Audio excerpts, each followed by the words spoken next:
আপনারা যে এই বৃষ্টির মধ্যে অপেক্ষা করেও আপনাদের এখন কেমন লাগছে? এখানে আমরা এসেছি একমাত্র আল্লাহর জমিনে আল্লাহ দিন প্রতিষ্ঠা করার জন্য। যত ঝড় হোক ঝাপট হোক, না আমাদের যে নেতৃত্ববিন্দুর ডাক দেয়, তাহলে আমাদের সব কিছু অপেক্ষা করে এখানে হাজির হবে এবং আমরা একমাত্র আসি আল্লাহর জমিনে আল্লাহ দিন প্রতিষ্ঠা করার জন্য এবং আল্লাহ তাআলার সন্তুষ্টর জন্যই। যে আমরা দেখছি যে জামাত এবং ইসলামী আন্দোলন বাংলাদেশ সবাই এক প্ল্যাটফর্মে আসে, এই বিষয়ে আপনি কি মন্তব্য? এখন যে সামনে একটা যে পরিস্থিতি দেখা যাচ্ছে, সেটাতে সবাই ইসলামী দলগুলো এককভাবে একসাথে কাজ করবে, আল্লাহর কাছে আশা করা যায় ইনশাআল্লাহ। আমরা চাই যে আসলে ইসলামিক যতগুলো দল আছে সবাই যেন এক প্ল্যাটফর্মে চলে আসে। হ্যাঁ, ইনশাআল্লাহ আমরা সেইরকম আমাদের আমিরে জামাতের দায়িত্বশীল সবাই সঙ্গ রাত দিন চেষ্টা করতেছে যাতে সমস্ত ইসলামী দলগুলো এককভাবে একই বক্সে ভোট দিতে পারে। এই জন্য আপনি তো কিছু বলতেন, কেমন লাগছে এখন? আলহামদুলিল্লাহ, অনেক ভালো লাগতেছে। যদিও এত বৃষ্টির ভিতরে আমরা সবাই আসতে পারছি, এর জন্য শুকরিয়া রবের কাছে যে আল্লাহর হুকুম, আল্লাহর দিন কায়েমের জন্য আসলে আমরা আসতে পারছি সবাই জন্য ইনশাআল্লাহ। ভাই কিছু বলেন? জি ভাই, আলহামদুলিল্লাহ আমরা আসছি একমাত্র আল্লাহ তাআলার সন্তুষ্টি অর্জন করার জন্য। আমরা বাংলাদেশে যত ইসলামী দলগুলো আছে আমরা সবাই ঐক্যবদ্ধভাবে বাংলাদেশে আল্লাহর হুকুমত, আল্লাহর আইন চলুক, জমিন যার আইন চলুক, তার আমরা এটাই চাই ইনশাল্লাহ।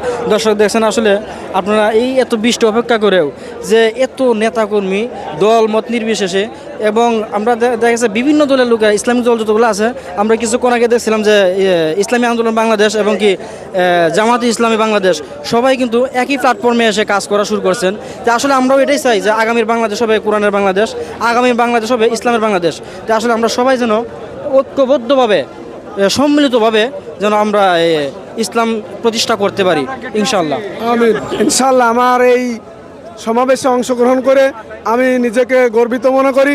আমার খুব ভালো লাগছে। আল্লাহর দিন আল্লাহর জমিনে কায়েম হোক, এটাই আমি চাই ইনশাআল্লাহ। আসসালামু আলাইকুম রহমতুল্লাহ, সবাইকে সুস্বাগতম।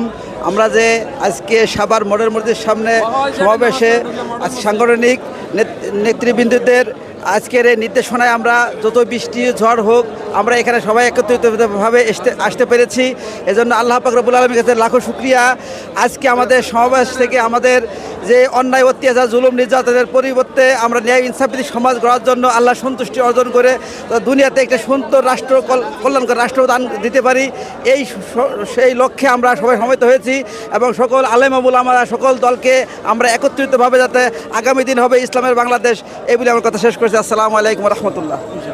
প্রিয় দর্শক, আপনারা দেখছেন আসলে যে এত বৃষ্টি অপেক্ষা করেও এতগুলা মানুষ এত কষ্ট করে আসছে, শুধু তাদের লক্ষ্য উদ্দেশ্য একটাই, বাংলাদেশের জন্য গণতন্ত্রের পদ্ধতিতে ন্যায় ইনসাফ ভিত্তিক একটি বাংলাদেশ আমরা গড়তে পারি, সেই জন্য আমরা ওই জায়গায় একত্রিত হওয়া।